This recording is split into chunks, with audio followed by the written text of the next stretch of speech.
Hi, friends. The trade of the week is ASO, Academy Sports and Outdoors. The reason I like this stock is its relative strength. All right, let me quickly go to the NASDAQ and let's highlight something here. The NASDAQ relative to its 200-day moving average is very much underwater.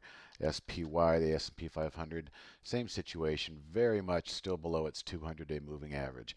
I kind of feel like a oversold, overdue bounce is coming in the market, and when that happens, we want to focus on relative strength. What has been holding up well considering the recent weakness of the general market? In this case, ASO, it's a retailer, sports and outdoor equipment. Hey, maybe people are prepping and buying more stuff with the uncertainty going on out there, but we got a 24% short float of 75 million. So that means if the shorts start getting nervous and having to buy, it's just going to help drive the price higher in what we call a short squeeze. What I like is a close above the 200-day. We just looked at the S&P and the NASDAQ. They were all way below their 200-day. So this is relative strength.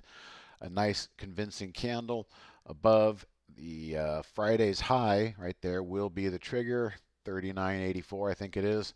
And lastly, as usual, risk management, the most important part of trading, is going to be the 50-day SMA. So as long as this stock continues to trade and hold above but never close below the 50 SMA, you want to be in this thing because I'm going to be in it. And you got to swing the bat.